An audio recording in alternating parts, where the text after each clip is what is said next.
Patches, as we know from Demon Souls, Dark Souls, and Bloodborne, is a conniving and deceitful person who masks himself with charm. Patches has a massive distaste for clerics especially. They're all the same, those rotten clerics. But he doesn't think twice about pushing you into a pit of no return, that you can usually return from, just to later loot your corpse.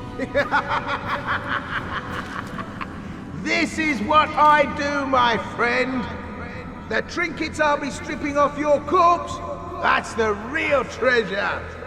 He then goes and sells what he finds as a so-called humble merchant. I'm a humble merchant now. To make his mother proud. My old mother would be proud indeed. Aren't you proud of me too? This guy has no remorse when it comes to taking a life when push comes to shove. See what I did there? Don't hold it against me, eh? Take your time, starving to death.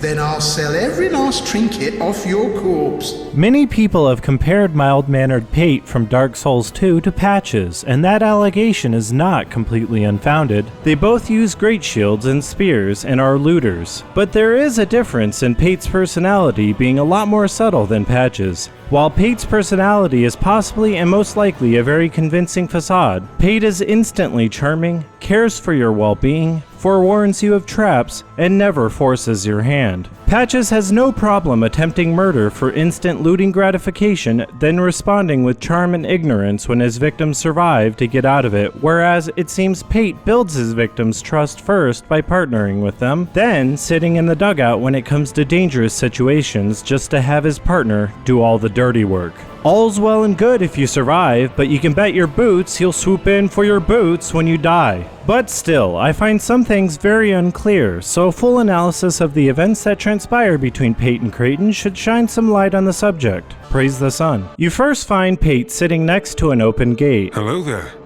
Traveling all alone in these treacherous times. Well, I hope you have a very good reason. Oh, hogwash. Who am I to judge? My name is Pate. I journey hither and thither on a sort of treasure hunt, you might call it. Be careful out there.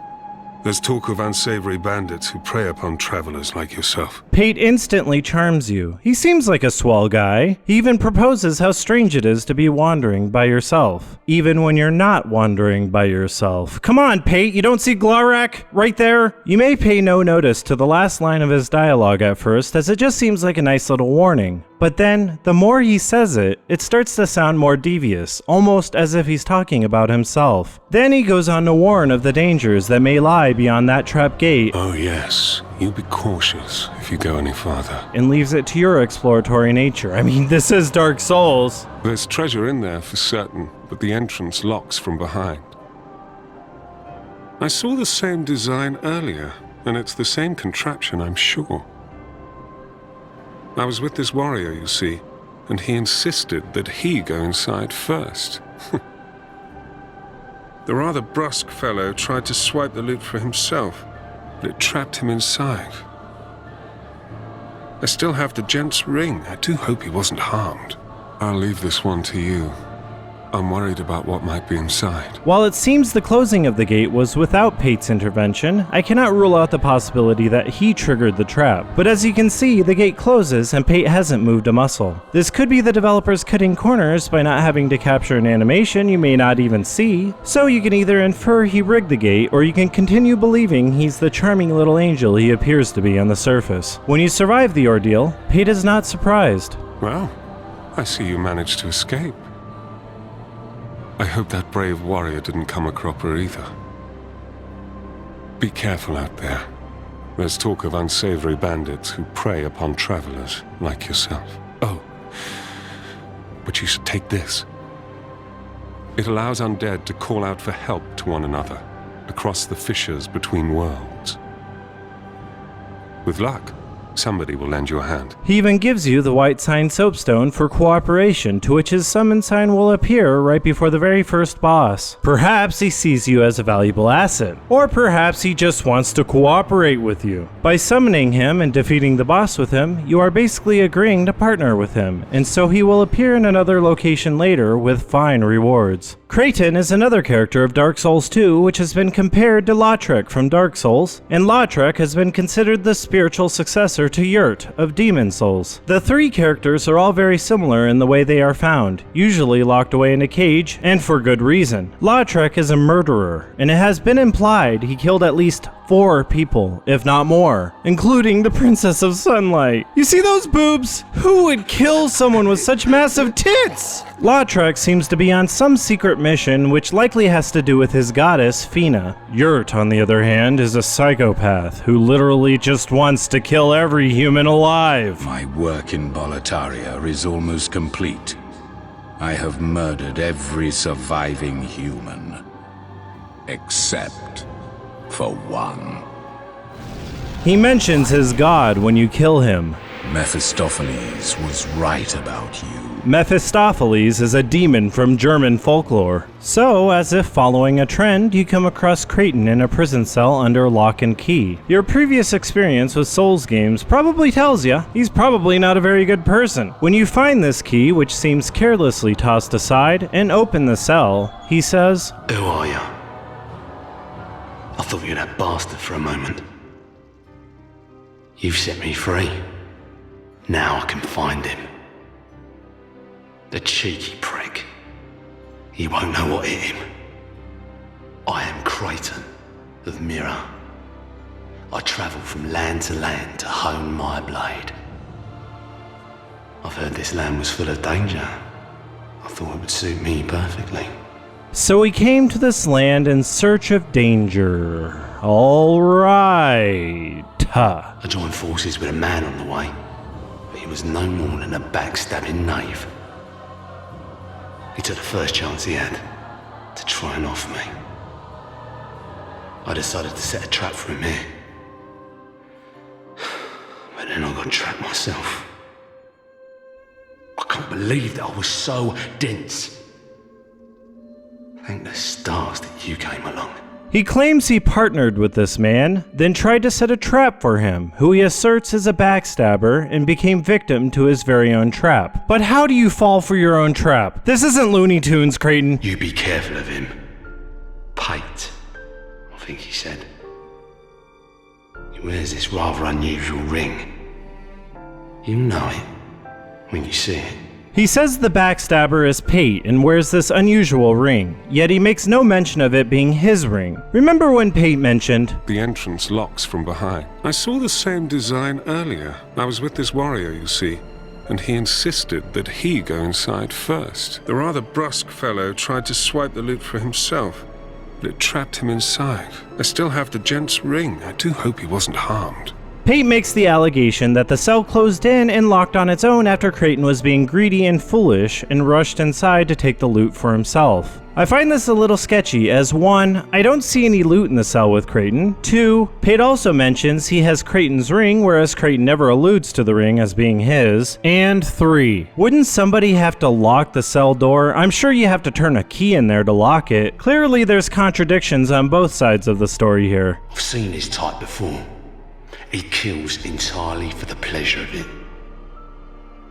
I'm sure I won't be his last victim. The man's better off dead. I tell ya. He's a slick talker, so don't let him fool ya. Creighton says a lot of things you wouldn't have suspected out of Dreamboat Pate, being a cold-blooded killer, but the way he calls out his charming personality as all just a ruse definitely rouses some suspicion. Clearly Creighton holds a vendetta and wants his revenge. Pate, the man with a strange ring. Watch out for the slimy rat. And don't you believe a word he says. I'll find a common footpad and put an end to his roguery. And you just can't help but notice his mask looks like a hockey mask because of the holes in it. And when I think hockey mask, I think Friday the 13th, and that makes it very fitting for what we are soon to learn about Creighton. Later, you come across Pate again, kicking it back against a wall. After partnering with him on the last giant boss fight, We went through a lot together. Take this as a token of our friendship. he rewards you a plethora of his gear, even a ring, the Ring of Thorns. Could this be the ring he wears? The ring he took from Creighton? Don't be shy. They were meant for you. If so, I don't see its effects when initiating a fight against them, although it would be rather hard to detect. It seldom shoots meager darts for very little counter damage and is basically useless. I hate this ring. And yet again, he is near treasure, but wants you to go after it. Well, we meet again. There's treasure this way, but I have a bad feeling about it. I don't quite have the guts myself. You're in luck, because you can go after the treasure located in a chest without incident. When you return from the reverse side of the locked door, he appears rather humble. Well, good to see that you survived. Perhaps you're more rugged than I thought. In any case, the treasure is yours, since you went ahead and took the leap. He seems so very fair and lets you keep the treasure. Then he goes on. I prefer a more cautious approach. It's hard to know who to even trust these days. For instance, I've heard that a man is out for my life. Now, what misunderstanding could have ever led to that? The poor bloke must have quite an imagination. He seems to find it kind of silly someone is out to kill him. All of his warnings of careful who you trust could be because he is speaking out of his own experience, or as a means to gain your trust. Pate put his trust in a guy like Creighton, and Creighton reciprocated that trust. Creighton says he was trying to spring a trap on Pate in retaliation to what he claims was attempted murder. Pate says it was Creighton's own greed that made him wind up in that supposed self-locking cell. It's possible Pate and Creighton grew suspicious of each other, and both tried to lock each other into the cell to protect themselves. But this is unlikely, as Pate wishes well on Creighton. You be careful too, my friend. For trust can be a dangerous thing. But even then, his warning seems somewhat ominous with feigned concern for your well-being. Something about Pate feels very off, and I still don't trust him. A monkey wrench of sorts is thrown at your assessments of these characters when you go and talk to Kale the cartographer who, just like Creighton, hails from Mira. Ah, yes. There is something I wanted to tell you. I was born in the land of Mira. Mira is also the home of an infamous killer, a knight in name alone. He was locked in the dungeon for multiple murders, but shortly before his execution he managed to escape. And the other day, I saw a fellow with a striking likeness, and then, wait. Well, I think he looked rather similar. No, it's true. I saw just such a man, I swear. I believe his name was Cray something. I believe. They shared some resemblance, I think. Uh-oh, is he saying Creighton is a serial killer? This may very well explain the motivation of Creighton and his lust for Pate's blood. Pate could very well be innocent while Creighton is associating blame for his own foolishness. Later, you come across Creighton again, wandering the land with nothing but mad and crazy thoughts of Pate on his mind. Just wait, you dirty rat. I remember you. Don't you scare me like that. I thought you were him. That bastard with the ring lives in Brightstone Cove down the way. I'm gonna find him and settle the score. Nobody insults me like that. It seems he narrowed down Pate's residence, but by the way he brings up the ring first and foremost, it seems to be another major motivator for him. What it looks like to me is that Pate made off with the loot after he got himself trapped, hence why he feels so insulted. For the good of the world and for my own honor, I won't let that bastard live another day. He says it's for the good of the world, but really, how much does he know Pate? Unless Pate had some long James Bond villain exposition about how evil he is, I doubt he knows Pate well enough to say he kills just for the fun of it. Unless he is seeing a glimmer of his own personality in Pate, and it takes one to know one. Perhaps it's his aggressiveness coupled with Pate's passive aggressiveness that rubbed him the wrong way. Regardless, he eventually does find Pate just where he said he would. He's swallowing me. Please, lend me a hand.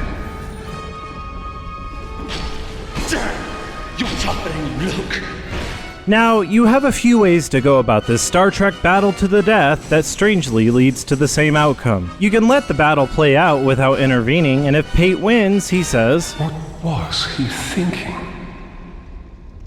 I haven't done a thing. He seems completely flustered, like he did no wrong, but his ignorance is complete bullshit as we have previously analyzed. He should have a pretty good idea why Creighton wants him dead. It seems his feigned ignorance is just as a means of retaining your trust. If Creighton wins without your intervention, he says, Wait, you weren't friends with that rat, were you? Then jog on. You've no business with me. He immediately assumes you are on Pate's side like a paranoid lunatic when you were just enjoying a good show. Now there ain't nothing wrong with that. Now here's a weird part. Regardless of who you help, they'll give you a key to their private stash, which is the same private stash in the same location with the same key. There is a reason for this. If you intervene and help Pate win, he says, What misunderstanding could have caused this? Well, thank you. I owe you my life.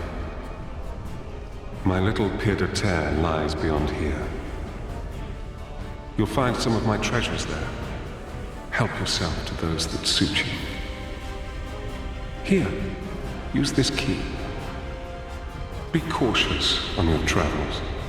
You'll then go for a swag, which first damages you by a blast of sand, then one of the chests is rigged with an explosive. Pate will comment, Ooh, that'll leave a nice scar. "What a dick!" If you intervene and help Creighton win, he says, Serves you right.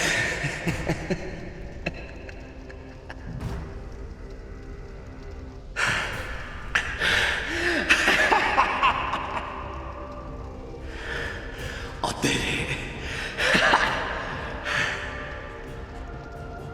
Thanks for your help. He was no pushover.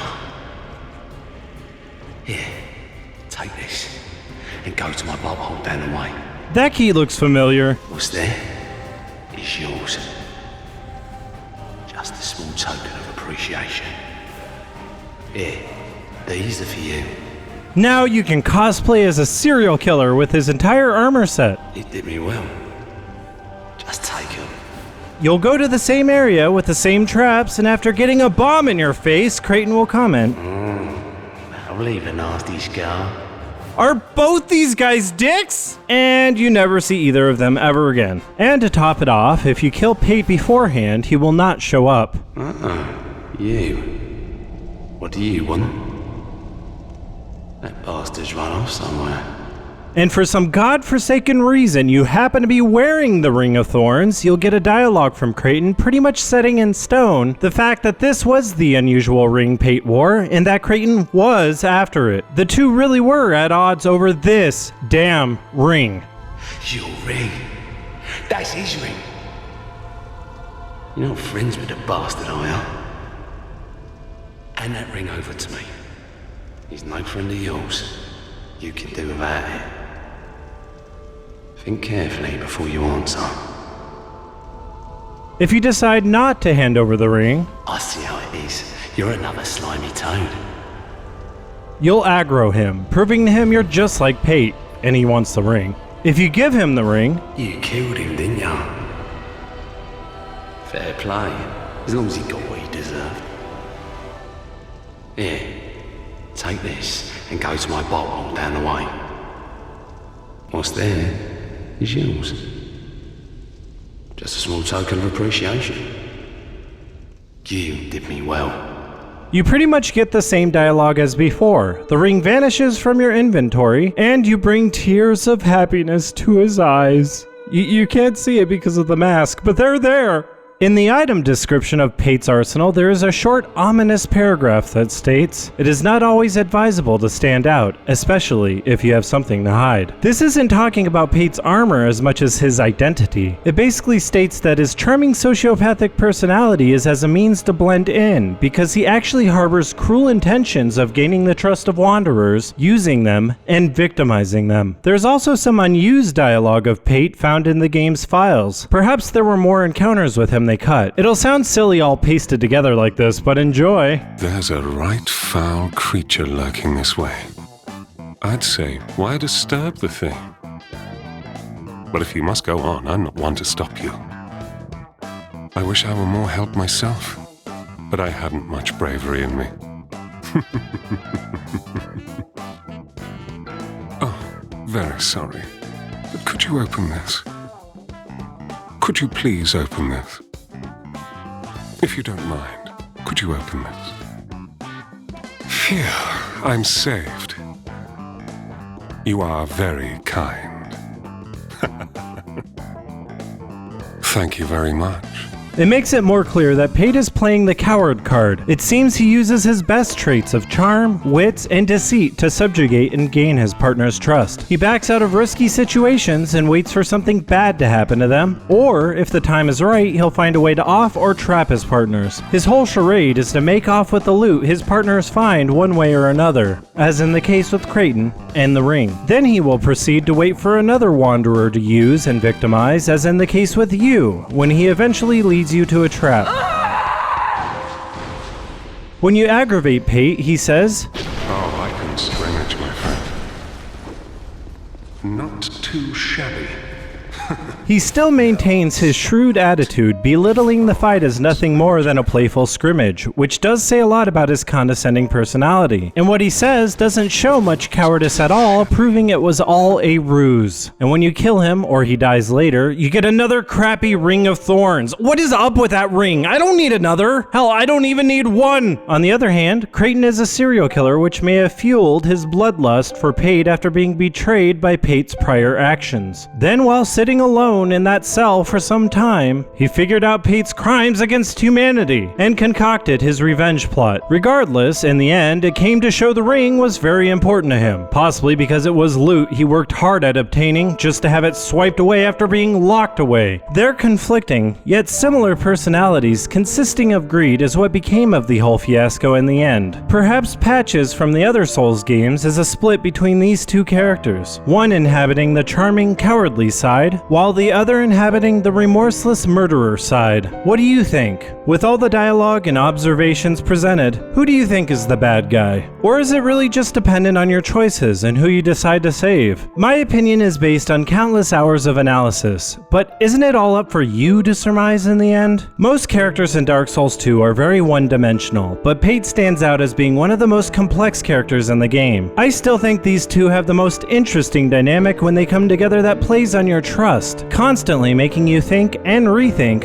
who is in the right and who is in the wrong. And it doesn't help that Pate is so damn mild-mannered and subtle, making it hard to decipher his true intentions. Though, that is what I do love about him. Ah, that dreamboat. Please, by all means, subscribe and become a patron. I could really use your help. Researching, writing, capturing, recording, and editing is no easy task, as these wonderful people who already support my work know. Please watch my previous videos on Bloodborne and expect more Dark Souls videos in the future. And I promise, I am not abandoning my other game projects and reviews. There will be more of that too. So stay tuned!